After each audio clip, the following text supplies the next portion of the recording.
In other countries, such as Yeah. Asia, that have high rate of stomach cancer, they typically do have better outcomes, but also because they have better screening protocols.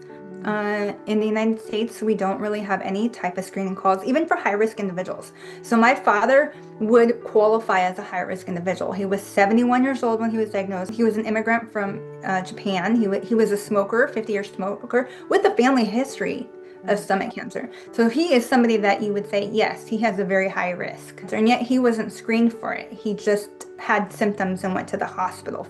So in the United States, we have a lot of barriers that prevent patients from getting the care that they deserve.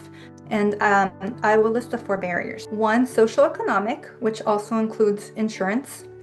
Two, location. Three, age. And four, culture.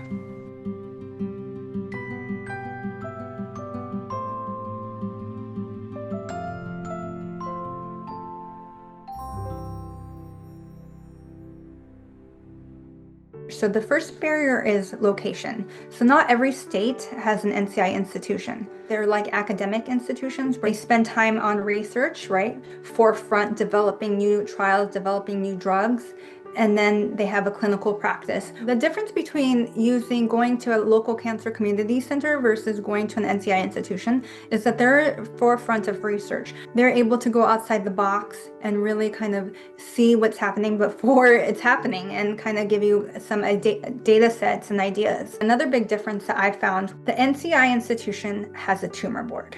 And so the doctors kind of discuss the case and as a collective group kind of decide what next steps are. So that when you see the surgeon or when you see an oncologist, they kind of all both have that same plan. They're like, no, we've concluded collectively as a group that this is the best options for your father. You know, if you're going to come with our institution, this is what we're going to do. The second problem is socioeconomic. And socioeconomic could be a couple things. It could be just the insurance that you have. For example, if you have Medicaid, if you have Medicare, if you have veterans insurance, employer insurance.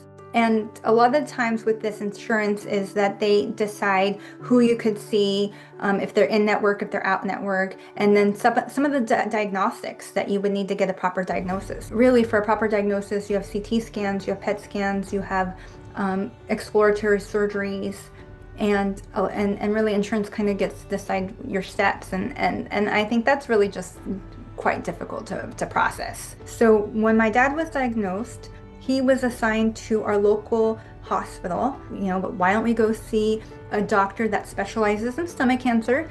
The doctor agreed that we could see this outside oncologist. They put the order into the system, and then suddenly we get this letter from insurance that it's been denied. Why? Why would getting a second opinion be denied?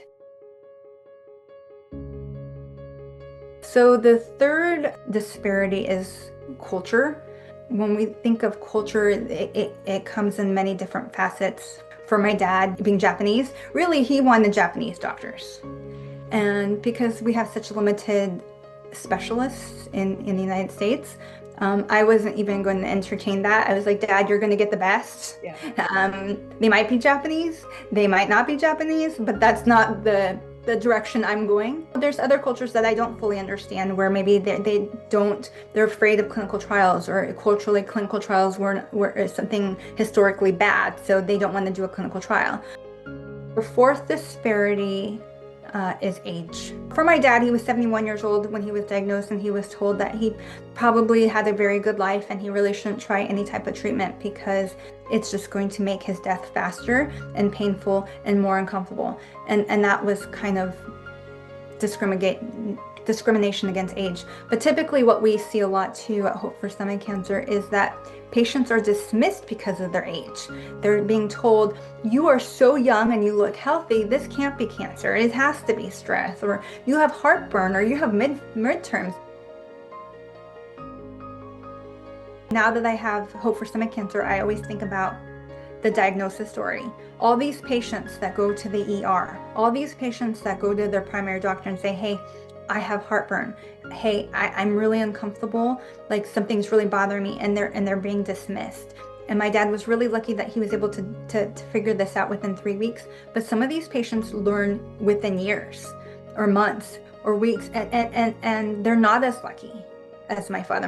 My father was still able to go on a curative treatment. A lot of these patients are diagnosed as stage 4 because the dismissal cost them so much time. And the people who were diagnosed, they consider themselves lucky. They are not lucky that they have stomach cancer. There's no luck. They're just lucky that they weren't dismissed and that they were able to catch it and be treated in time.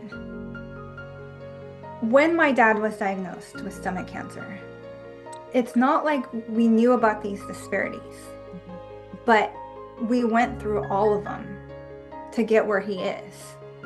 So my hope for what we're facing in these disparities is that we kind of start treating this the way we treat anything else. We look for prevention and early detective tactics, but we also have to acknowledge that a lot of people have already been diagnosed with this cancer, and we also have to give them treatment opportunities so that we have survivorships.